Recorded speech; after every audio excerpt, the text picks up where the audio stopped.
ಬಿಜೆಪಿಗೆ ಶ್ರೀರಾಮುಲು ಸವಾಲ್. ಹಿಂದೆ ರಾಜೀನಾಮೆ ಗ್ಯಾರಂಟಿ, ಮುಂದಿನ ನಡೆ ಗುಪ್ತ್.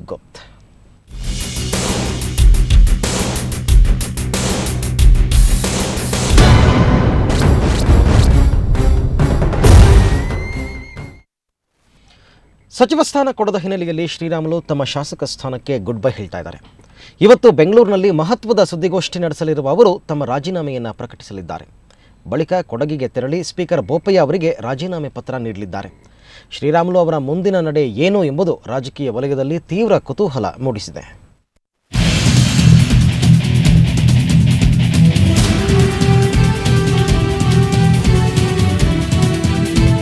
ರಾಜ್ಯದಲ್ಲೀಗ ಮತ್ತೊಮ್ಮೆ ಬಂಡಾಯದ ಪರ್ವ.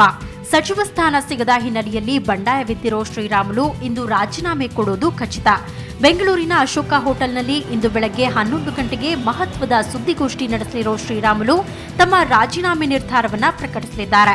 ಮೊನ್ನೆಯಷ್ಟೇ ಗದಗ್ನಲ್ಲಿ ಈ ಕುರಿತು ಸುಳಿವು ಕೊಟ್ಟಿದ್ದ ಶ್ರೀರಾಮುಲು ನಿನ್ನೆ ಬಳ್ಳಾರಿಯಲ್ಲಿ ಕೆಲವು ಬೆಂಬಲಿಗ ಶಾಸಕರೊಂದಿಗೆ ಸಭೆ ನಡೆಸಿದ್ದಾರೆ. ಬಳ್ಳಾರಿಯ ಜನಾರ್ದನ ರೆಡ್ಡಿ ನಿವಾಸ ಕುಟೀರಾದಲ್ಲಿ ಸಭೆ ನಡೆಸಿದ ರಾಮುಲು ಇವತ್ತು ತಮ್ಮ ರಾಜೀನಾಮೆ ನಿರ್ಧಾರವನ್ನು ಪ್ರಕಟಿಸುವುದಾಗಿ ಹೇಳಿದರು. ರಾಜೀನಾಮೆ ಬಳಿಕ ರಾಮುಲು ಕೊಡಗಿಗೆ ತೆರಳಿ ಅಲ್ಲಿ ಸ್ಪೀಕರ್ ಬೋಪಯ್ಯ ಅವರನ್ನ ಭೇಟಿ ಮಾಡಿ ತಮ್ಮ ರಾಜೀನಾಮೆ ಪತ್ರವನ್ನು ಸಲ್ಲಿಸಲಿದ್ದಾರೆ. ಜೊತೆಗೆ ಪಕ್ಷದ ಪ್ರಾಥಮಿಕ ಸದಸ್ಯತ್ವಕ್ಕೂ ಹಿಂದೆ ರಾಜೀನಾಮೆ ನೀಡುವ ಸಾಧ್ಯತೆ ಇದೆ. ಈ ಎಲ್ಲಾ ಬೆಳವಣಿಗೆಗಳನ್ನ ನೋಡಿದ್ರೆ ಶ್ರೀರಾಮುಲು ಮುಂದಿನ ಹೆಜ್ಜೆ ಏನು ಎಂಬ ಪ್ರಶ್ನೆಗಳು ಏಳತ್ವೆ. ಅವೆಲ್ಲವನ್ನ ನೋಡೋದಾದ್ರೆ ಶ್ರೀರಾಮುಲು ಐಡಿಯಾ ತುಂಬಾ ಸಿಂಪಲ್. ಶಾಸಕ ಸ್ಥಾನಕ್ಕೆ ರಾಜೀನಾಮೆ ಕೊಡುವುದು ಮತ್ತೆ ಚುನಾವಣೆಯಲ್ಲಿ ಸ್ಪರ್ಧಿಸುವುದು. ಎಲೆಕ್ಷನ್ ಗೆದ್ದು ತಾವು ಈಗಲೂ ಪ್ರಭಾವಿ ಮುಖಂಡರು ಎಂಬ ಸಂದೇಶವನ್ನ ರವಾನಿಸುವುದು. ಆದ್ರೆ ಇಷ್ಟೆಲ್ಲಾ ಬೆಳವಣಿಗೆಗಳು ನಡೆದ್ರೂ ಬಿಜೆಪಿ ಕಣ್ಣಿಗೆ ಮಾತ್ರ ಏನೂ ಕಾಣುತ್ತಿಲ್ಲ ಅನ್ನುವಂತಿದೆ. ಪಕ್ಷದ ರಾಜ್ಯಾಧ್ಯಕ್ಷ ಈಶ್ವರಪ್ಪ, ಜನಾರ್ದನ ರೆಡ್ಡಿ ಮತ್ತು ಶ್ರೀರಾಮುಲು ಎಲ್ಲರೂ ಪಕ್ಷದಲ್ಲೇ ಉಳಿಯುತ್ತಾರೆ ಎಂದಿದ್ದಾರೆ. ಶ್ರೀರಾಮುಲು ಅವರ ಹತ್ರ ನಿನ್ನೆ ಬೆಳಗ್ಗೆ ನಾನು ಮಾತಾಡಿದ್ದೀನಿ, ಜನಾರ್ದನ ರೆಡ್ಡಿ ಅವ್ರ ಹತ್ರ ನಿನ್ನೆ ಬೆಳಗ್ಗೆ ನಾನು ಮಾತಾಡಿದ್ದೀನಿ. ಅವರು ಯಾವುದೇ ಕಾರಣಕ್ಕೂ ಭಾರತೀಯ ಜನತಾ ಪಾರ್ಟಿ ನಾವು ಬಿಡೋದಿಲ್ಲ, ಪಕ್ಷ ಜೊತೆ ನಾವಿರ್ತೀವಿ ಅನ್ನೋ ಅಂಶವನ್ನು ತಿಳಿಸಿದ್ದಾರೆ. ಇನ್ನು ರಾಜೀನಾಮೆ ಬಳಿಕ ಶ್ರೀರಾಮುಲು ಜೆಡಿಎಸ್ ಸೇರಲಿದ್ದಾರೆ ಎಂಬ ಬಗ್ಗೆ ವದಂತಿಗಳಿವೆ. ಆದರೆ ಜೆಡಿಎಸ್ ವಕ್ತಾರ ವೈಎಸ್ಪಿ ದತ್ತ ಇದಕ್ಕೆ ತೆರೆ ಎಳೆದಿದ್ದಾರೆ. ವದಂತಿ ಅಂತ ಅವರೇ ಹೇಳಿದ ಮೇಲೆ ನಮ್ಮ ಕಡೆಯಿಂದ ಅದಕ್ಕೆ ಪ್ರತಿಕ್ರಿಯೆಗೆ ಯೋಗ್ಯವೂ ಅಲ್ಲ, ಅದು ಪ್ರಸ್ತುತನೂ ಅಲ್ಲ. ಆ ಪ್ರಶ್ನೆನೇ ಉದ್ಭವಿಸದೇ ಇದ್ದಾಗ ಅದಕ್ಕೆ ಯಾಕೇನೆ ಪ್ರಶ್ನೆನೇ ಇಲ್ಲದೆ ಇದ್ದಾಗ ಉತ್ತರ ಯಾಕೆ ಅಲ್ಲ.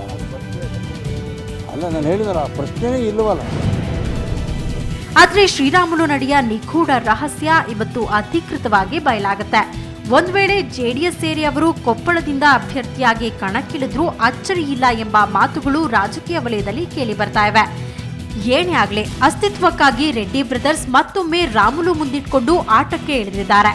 ಇದೆಲ್ಲ ಎಲ್ಲಿಗೆ ಹೋಗಿ ಮುಟ್ಟುತ್ತೆ, ಕಾದು ನೋಡಬೇಕು. ರಿಪೋರ್ಟ್ ಸುವರ್ಣ ನ್ಯೂಸ್ 24/7. ಶ್ರೀರಾಮುಲು ಅವರನ್ನು ರೆಡ್ಡಿ ಸಹೋದರರು ಟ್ರಂಪ್ ಕಾರ್ಡ್ ಆಗಿ ಬಳಸ್ಕೊಳ್ತಾ ಇರೋದು ಇದೇ ಮೊದಲೇನಲ್ಲ. ಈ ಹಿಂದೆ ಸಾಕಷ್ಟು ಬಾರಿ ರೆಡ್ಡಿಗಳು ಶ್ರೀರಾಮುಲು ಅವರನ್ನು ಮುಂದಿಟ್ಕೊಂಡು ಆಟ ಆಡಿ ಬೇಡಿಕೆಯನ್ನು ಈಡೇರಿಸಿಕೊಂಡಿದ್ದರು. ಅದೆಲ್ಲದರ ಒಂದು ರೀಕಾಲ್ ಇಲ್ಲಿದೆ.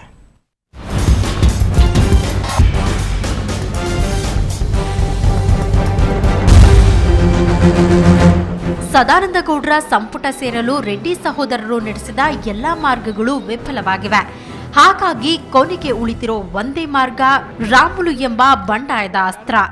ರಾಮುಲು ಮುಂದಿಟ್ಕೊಂಡು ರೆಡ್ಡಿಗಳು ಬಂಡಾಯವೇಳ್ತಾ ಇರುವುದು ಇದೇ ಮೊದಲೇನಲ್ಲ. ಇದಕ್ಕೂ ಮೊದಲು ಸಾಕಷ್ಟು ಬಾರಿ ರೆಡ್ಡಿಗಳು ಇಂಥದ್ದೇ ಆಟವನ್ನ ಆಡಿದ್ದಾರೆ, ಅದರಿಂದ ಲಾಭವನ್ನು ಪಡೆದಿದ್ದಾರೆ.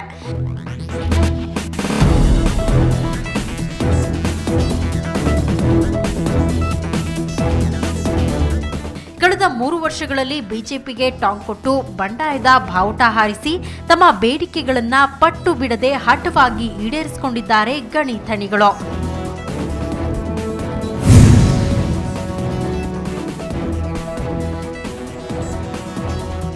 ಬಿಎಸ್ ಯಡಿಯೂರಪ್ಪ ಸಿಎಂ ಆದ ಬಳಿಕ ಎದುರಿಸಿದ ಮೊದಲ ಬಂಡಾಯವಿದು. ಮಾತ್ರವಲ್ಲ, ಮುಂದಿನ ಎಲ್ಲಾ ಭಿನ್ನಮತಕ್ಕೂ ಈ ಬಂಡಾಯ ಮುನ್ನುಡಿ ಬರೆದಂತಿತ್ತು. ಮುಂದೆ ಅದು ನಿಜವೂ ಆಯ್ತು. ಯಡಿಯೂರಪ್ಪರನ್ನ ಸಿಎಂ ಸ್ಥಾನದಿಂದ ಕೆಳಗಿಳಿಸಬೇಕು, ಸಚಿವೆ ಶೋಭಾ ಕರಂದ್ಲಾಜೆ ಹಾಗೂ ವಿಪಿ ಬಳಿಗಾರ್ ಅವರನ್ನು ಕೆಳಗಿಳಿಸಬೇಕೆಂಬ ಪಟ್ಟು ಹಿಡಿದು 40ಕ್ಕೂ ಹೆಚ್ಚು ಶಾಸಕರನ್ನ ಹೈದರಾಬಾದ್ ರೆಸಾರ್ಟ್ಗೆ ಕರೆದುಕೊಂಡು ಹೋಗಿದ್ರು. ಸತತ 15 ದಿನಗಳ ಈ ಪೊಲಿಟಿಕಲ್ ಡ್ರಾಮಾ ಕೊನೆಗೂ ಶೋಭಾ ಕರಂದ್ಲಾಜೆ ಹಾಗೂ ಬಳಿಕ ತಲೆದಂಡ ಪಡೆದಿತ್ತು. ಆದ್ರೆ ಯಡಿಯೂರಪ್ಪ ಅವರನ್ನ ಮಾತ್ರ ಕೆಳಗಿಳಿಸಲಾಗಲಿಲ್ಲ. ಬಂಡಾಯದ ಮುಂದಿನ ಭಾಗ ರೇಣುಕಾಚಾರ್ಯ ಅವರನ್ನ ಮಂತ್ರಿ ಮಾಡುವುದು. ಇದಕ್ಕೆಲ್ಲ ನಡೆಸಿದ ತಂತ್ರ ಫಲ ಕೊಟ್ಟು ರೇಣು ಅಬಕಾರಿ ಸಚಿವರು ಆದ್ರು. ಆದ್ರೆ ಮುಂದೊಂದು ದಿನ ಅವರೇ ತಿರುಗಿ ಬಿದ್ದಿದ್ರು.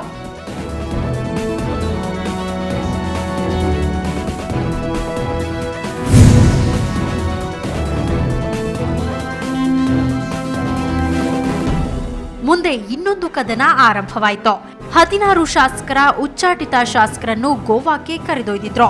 ಈ ಶಾಸಕರ ಬೆನ್ನ ಹಿಂದೆ ಇದ್ದವರು ಒನ್ಸ್ ಅಗೇನ್ ಅದೇ ರೆಡ್ಡಿ ಸಹೋದರರು. ಆದ್ರೆ ಬಂಡಾಯವೆದ್ದಿದ್ದ ಶಾಸಕರನ್ನ ಅಮಾನತು ಮಾಡಲಾಗಿತ್ತು. 6 ತಿಂಗಳ ಕಾನೂನು ಹೋರಾಟ ನಡೆಸಿದ ಶಾಸಕರು ಕೊನೆಗೆ ಸುಪ್ರೀಂ ಕೋರ್ಟ್ನಲ್ಲಿ ಗೆದ್ದು ಬಂದು ಮತ್ತೆ ಯಡಿಯೂರಪ್ಪಗೆ ಬೆಂಬಲ ಕೊಟ್ರು. ಬಿಜೆಪಿ ಅಧಿಕಾರಕ್ಕೆ ಬರಲು ನಾವೇ ಪ್ರಮುಖ ಕಾರಣ ಎನ್ನುತ್ತಾ ತಮ್ಮೆಲ್ಲ ಡಿಮ್ಯಾಂಡ್ಗಳನ್ನ ಈಡೇರಿಸಿಕೊಂಡ ರೆಡ್ಡಿ ಸಹೋದರರು ಟ್ರಂಪ್ ಕಾರ್ಡ್ ಆಗಿ ಬಳಸಿಕೊಂಡಿದ್ದು ಮಾತ್ರ ಶ್ರೀರಾಮುಲು ಅವರನ್ನೇ. ಇಂದಿಗೂ ರಾಮುಲೆ ಎಲ್ಲರ ಕಣ್ಣಿಗೆ ಕಾಣುವ ರೆಬಲ್.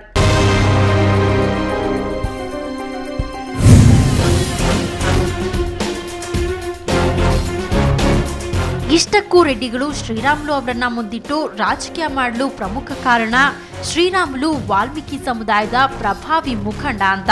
ಉತ್ತರ ಕರ್ನಾಟಕದಲ್ಲಿ ತಮ್ಮದೇ ಆದ ವರ್ಚಸ್ಸನ್ನ ಬೆಳೆಸಿಕೊಂಡಿರೋ ಶ್ರೀರಾಮುಲು ಹೆಚ್ಚು ಕಡಿಮೆ 10 ಜಿಲ್ಲೆಗಳಲ್ಲಿ ಹಿಡಿತ ಹೊಂದಿದ್ದಾರೆ. ಅದು ಚುನಾವಣೆಗಳಲ್ಲೂ ಸಾಬೀತಾಗಿದೆ. ಹೀಗಾಗಿ ಶ್ರೀರಾಮುಲು ಅವರ ಪ್ರತಿಯೊಂದು ನಿರ್ಧಾರಗಳಲ್ಲೂ ರೆಡ್ಡಿ ಸಹೋದರರ ನೆರಳು ಇದ್ದೇ ಇರತ್ತೆ. ಶ್ರೀರಾಮುಲು ಬಿಜೆಪಿ ಬಿಡ್ತಾರೆ, ಹೊಸ ಪಕ್ಷವನ್ನ ಕಟ್ತಾರೆ ಎಂಬೆಲ್ಲ ಸುದ್ದಿಗಳ ಹಿಂದೆ ರೆಡ್ಡಿಗಳಿದ್ದಾರೆ.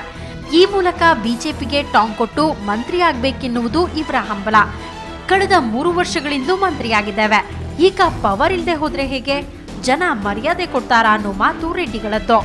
ಈಗ ರಾಮುಲು ರಾಜೀನಾಮೆ ಎಂಬ ಟ್ರಂಪ್ ಕಾರ್ಡ್ ಕೆಲಸ ಮಾಡುತ್ತಾ ಕಾದು ನೋಡಬೇಕು.